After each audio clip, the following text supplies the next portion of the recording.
मध्य प्रदेश के समस्त कर्मचारियों के लिए बहुत ही महत्वपूर्ण अपडेट जारी हुआ है। क्या सरकार जारी करेगी कर्मचारियों का 18 महीने का डीए एरियर? तो साथियों, आइए आप सभी को इस अपडेट का अध्ययन करवा देते हैं विस्तार से। उससे पहले अभी तक आपने हमारे यूट्यूब चैनल को सब्सक्राइब नहीं किया तो यूट्यूब चैनल को सब्सक्राइब करके बेल आइकन को प्रेस करना ना भूलें, ताकि आप सभी को भी ऐसे ही नए नए अपडेट मिलते रहें। कोविड-19 महामारी के दौरान देश की आर्थिक स्थिति को देखते हुए केंद्र सरकार ने एक कड़ा फैसला लिया है।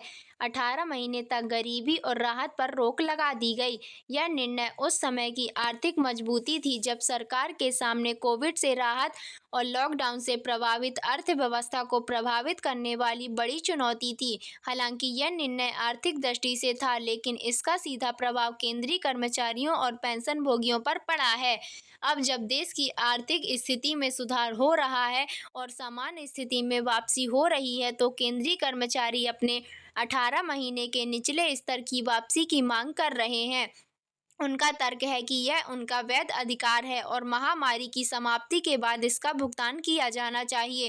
कर्मचारी संघों का कहना है कि इस अवधि में भी दुकानें बनी हुई हैं और उनकी खरीदारी शक्ति प्रभावी हुई है। राष्ट्रीय परिषद की स्थायी समिति की 23वीं बैठक में केंद्रीय कर्मचारियों से जुड़े कई महत्वपूर्ण विषयों पर चर्चा हुई है। इस प्रमुख बैठक में 18 महीने के लिए पोर्टफोलियो भुगतान का सामान उठाओ शिव गोपाल मिश्रा और एम राघवैया जैसे वरिष्ठ कर्मचारी नेता ने इस मामले को जिले से उठाया और सरकार से तत्काल भुगतान की मांग की। उन्होंने तर्क दिया कि कर्मचारियों ने कोविड काल में भी अपने कर्मचारियों को बरकरार रखा है और अब उन्हें अपने वैध हकों से शर्त नहीं रखनी चाहिए। बैठक में स्टाफ ने यह भी कहा है कि बिजनेस केवल एक अतिरिक्त लाभ नहीं है, बल्कि बिजनेस स्टॉप के कर्मचारियों की दुकान की शक्ति को बनाए रखना एक जरिया है। उन्होंने सरकार से आग्रह किया है कि इस एरियर का भुगतान अपने कर्मचारियों के वेतन को लेकर किया जाए।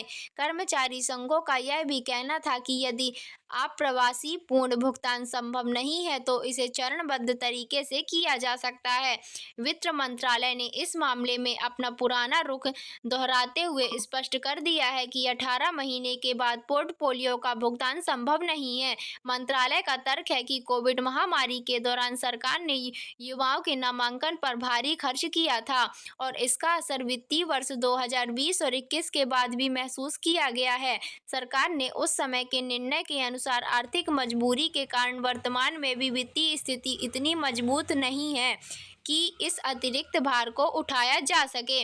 मंत्रालय ने यह भी कहा है कि सरकार की प्राथमिकताएं अलग हैं और वित्तीय संसाधनों का बेहतर उपयोग विकास कार्यों और जन कल्याण की योजनाओं में किया जा रहा है। सरकार का मानना है कि कोविड काल में लिया गया निर्णय सही था और इस समय की परिस्थितियों में यह अपरिहार्य था। हालांकि सरकार कर्मचारियों की समस्याओं को समझती है, लेकिन वर्तमान में इस एरियर का भुगतान राजकोषीय अनुशासन के विपरीत होगा। बैठक में 8वें केंद्रीय वेतन आयोग के गठन और इसके संदर्भ शर्तों पर भी विस्तृत चर्चा हुई। कर्मचारी प्रतिनिधियों ने सरकार से आयोग के अध्यक्ष और सदस्यों की शीघ्र नियुक्ति का आग्रह किया। उन्होंने कहा कि वेतन आयोग के गठन में हो रही देरी से कर्मचारियों में निराशा बढ़ रही है। सरकार ने इस संबंध में आश्वासन दिया है कि कुछ सदस्यों की नियुक्ति के लिए अधिसूचना जारी हो चुकी है और शेष प्रक्रिया जल्द पूरी की जाएगी। कर्मचारी संघों की मांग है कि 8वां वेतन आयोग का समय 1 जनवरी 2026 से लागू हो और यदि कोई विलंब होता है तो एरियर के साथ भुगतान किया जाए। उन्होंने सरकार से यह भी आग्रह किया है कि वेतन आयोग के संदर्भ में श्रमिकों के वर्तमान कॉलेज और एसोसिएशन दर पर ध्यान दिया जाए। आयोग के गठन में देरी को लेकर कर्मचारी चिंतित हैं, क्योंकि अंतिम वेतन आयोग की अवधि 31 दिसंबर 2025 को समाप्त हो रही है। बैठक में एक महत्वपूर्ण विकास केंद्रीय सरकारी कर्मचारी समूह बीमा योजना को लेकर आया है। व्यय विभाग ने इस योजना में संशोधन का एक नया प्रस्ताव तैयार किया है, जिसे जल्द ही कर्मचारी पक्ष के साथ साझा किया जाएगा। यह योजना कर्मचारियों और उनके परिजनों को बेहतर बीमा प्रदान करने के लिए डिजाइन की गई है।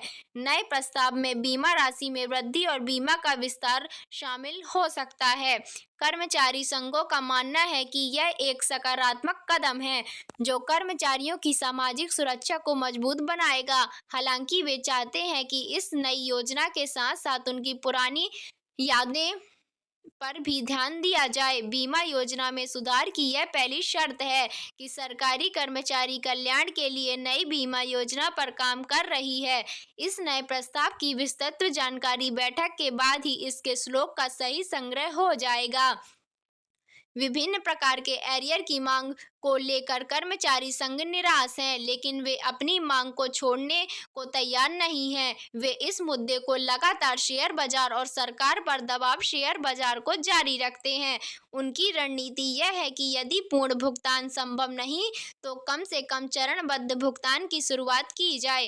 कर्मचारी संघों का मानना है कि यह विस्थापित न्याय का है और सरकार को इस पर विश्वास करना चाहिए। साथ ही स्टाफ वेतन आयोग से बड़े आवंटन स्थान बताए गए हैं। वे चाहते हैं कि नया वेतन आयोग न केवल वेतन में बल्कि भत्तों में भी महत्वपूर्ण वृद्धि करे। उनकी उम्मीद है कि फिटमेंट फैक्टर उच्च हो, सोसाइटी की खोज हो सके। कर्मचारी संघ यह भी चाहता है कि नई बीमा योजना में उनके सभी इंजीनियरों को शामिल किया जाए और प्रीमियम रखा जाए। यह पुस्तक विभिन्न सरकारी वनस्पतियों और मीडिया पर आधारित है। ऑर्केस्ट्रा के एरियर और सोजेस वेतन आयोग के संबंध में भी सभी जानकारी वर्तमान स्थिति के अनुसार है। भविष्य में सरकारी कंपनियों में बदलाव हो सकते हैं। आईटी और अद्यतन जानकारी के लिए आधिकारिक सरकारी घोषणाओं की प्रतीक्षा करें। तो साथियों, अगर हमारी वीडियो आपको पसंद आई हो तो चैनल को लाइक, सब्सक्राइब एंड शेयर जरूर करें। मिलते हैं नई अपडेट के साथ। Thanks for watching.